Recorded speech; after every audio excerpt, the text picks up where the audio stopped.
Abraham Lincoln tiene un intercambio epistolar muy emotivo con el presidente Juárez, ¿no? Sí. O sea, sí, había comunicación en aquellos tiempos. Sí, por supuesto. Después, y había intereses en común. Sí. Después tienes, claro, el caso del presidente Wilson, que según dicen, y hay cada día más evidencias de que en la batalla de Celaya le vendieron balas cebadas a Pancho Villa. Pero ahí serían ya son intervenciones encubiertas, ¿no? Ese es el punto. Yo creo que parte de la historia de Estados Unidos se explica no tanto del gobierno abiertamente, sino sus operaciones encubiertas, las guerras de baja intensidad. ¿Por qué dejaron de invadir? Creo que desde el 65 República Dominicana ya no volvió a haber otra invasión de tropas norteamericanas en algún país. Sí, Granada. Pero de ahí, digamos, del 65 a finales de los 80, no. ¿Por qué? Porque lograba meter espías, centros de difusión de información, a la CIA, y entonces lo que hacía era acercarte al gobierno al que querías apoyar, o al grupo al que querías apoyar, lo apoyabas y era el que ponía, sin tener tú que mancharte las manos. Si tú te pones a ver, en el golpe de estado de Arbenz en Guatemala en el año 1953, ahí también ya fue nada más hicieron correr a través de la radio, fundamentalmente de la radio guatemalteca, que estaban bombardeando los Estados Unidos toda la periferia de Guatemala City, y con bombas que le decían laxantes porque hacían tal ruido las bombas que la gente se descomponía del estómago. Ellos apoyan para evitar, o sea, usan una medida profiláctica de prevención, y entonces apoyan a los gobiernos mexicanos para evitarse conflictos graves si no lo hacen, ¿no?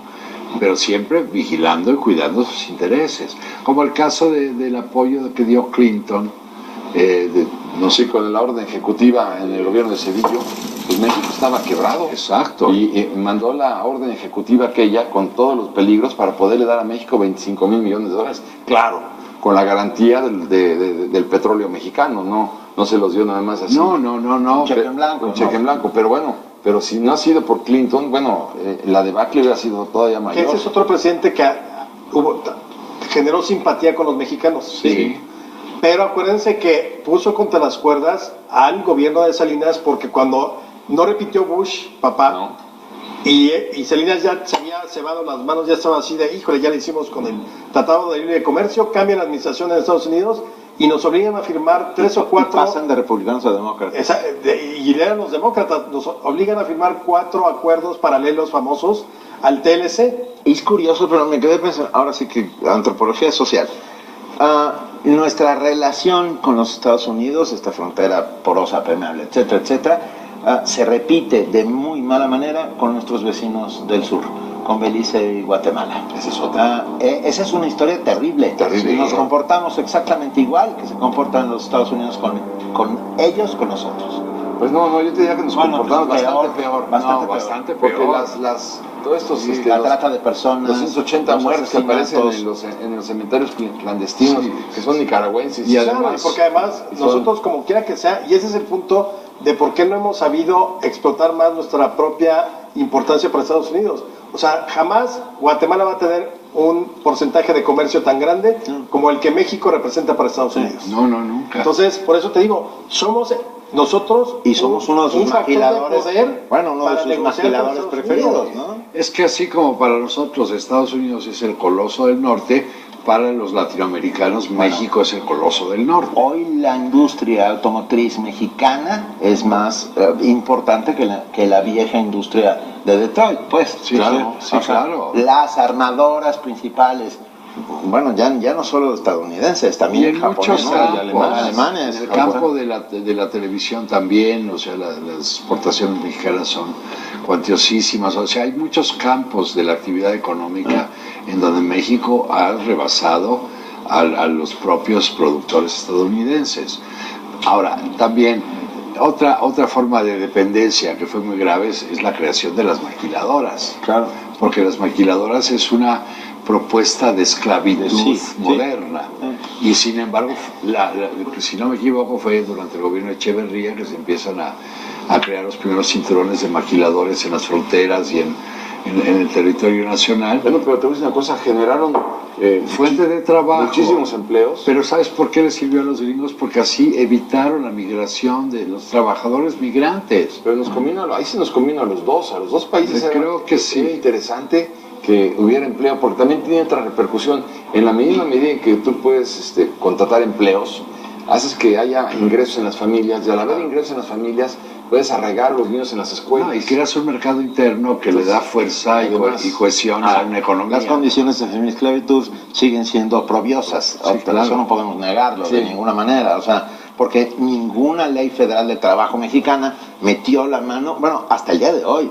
Se están descubriendo maquiladoras coreanas y japonesas donde la gente vive en esclavitud, Sí, encerrados y absoluta. casi encadenados a sus máquinas. Sí, me acuerdo en de este las- país. No, y en esta ciudad, en Y en terremoto esta del ciudad, 85, las vimos costureras. las costureras famosas. Así es. Estaban en condiciones de esclavitud de verdadero Y horror. vas a decir Entonces algo. ahí piensas, bueno, sí, los gringos meten sus capitales, pero ¿con qué consecuencias? ¿Con qué O costo? los capitales golondrinos que vinieron en la época de Salinas, que salieron volando cuando Exacto. la crisis. Pero fíjate, igual, cuando nosotros hemos tratado de acercarnos más, como sucedió con Fox, luego viene te digo, te tratan como la incondicional. O sea, Sí.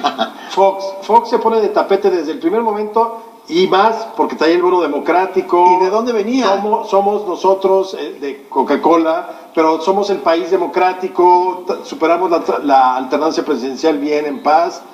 Y entonces, en febrero o marzo del año, o sea, de su primer año de gobierno, estamos hablando del 2001, acuérdense que se quedan de reunir, viene Bush, que acaba de tomar Sí. el poder en Estados Unidos, George Bush hijo. Sí, viene. Viene al rancho San Cristóbal.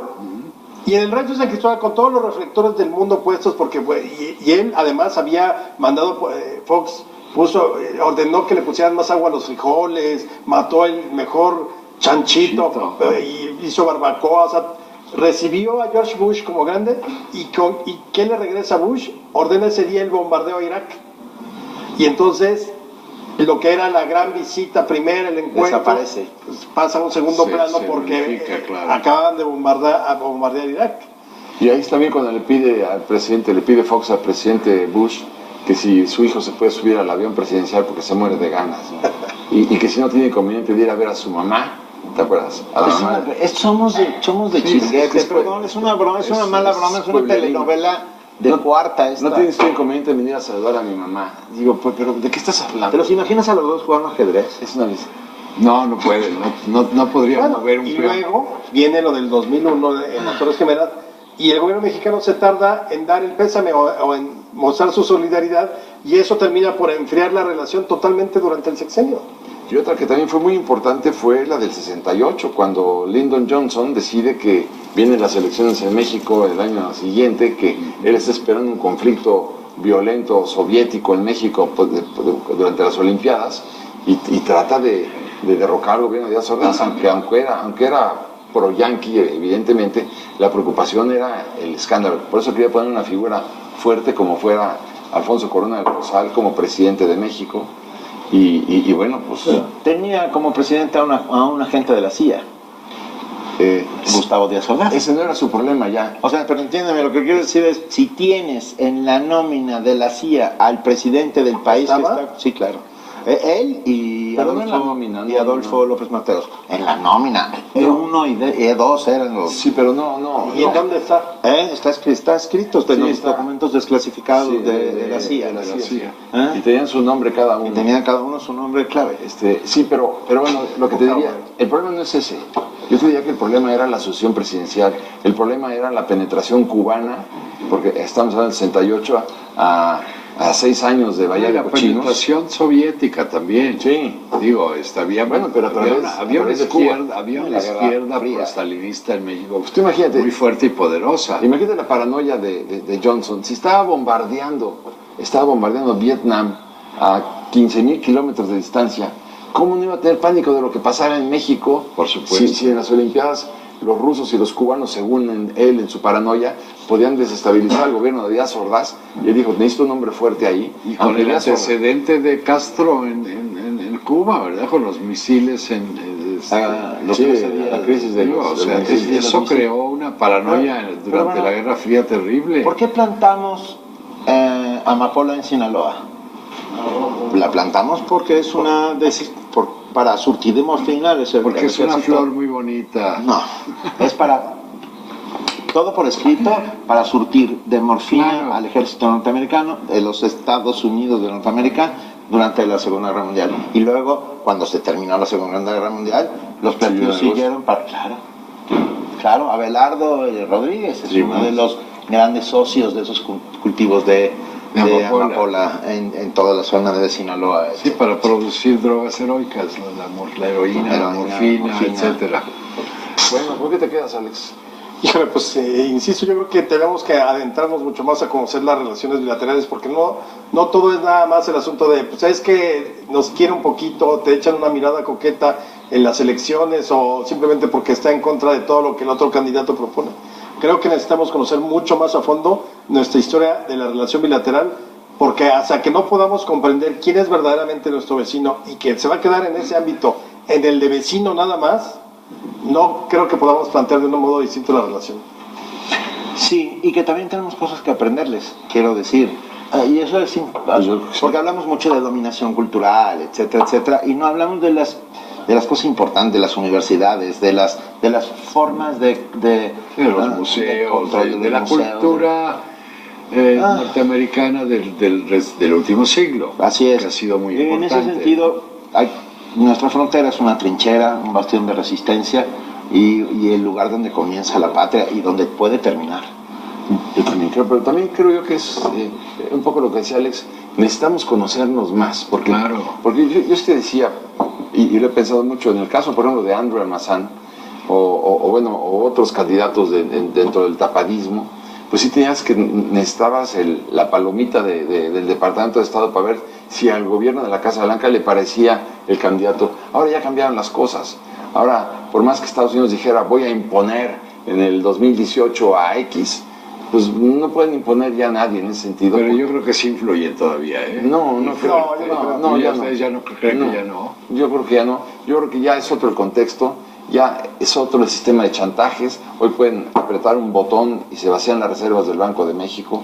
Es una amenaza tremenda. Ya es otro el concepto de la amenaza, pero finalmente creo que hay más conveniencia recíproca entre los dos países y saben que ese principio es del globo, ¿no? Si le aprietas aquí, te sale un chipote por aquí. Por eso nos respetamos, porque ya nos conviene a todos. Bueno, pues salud.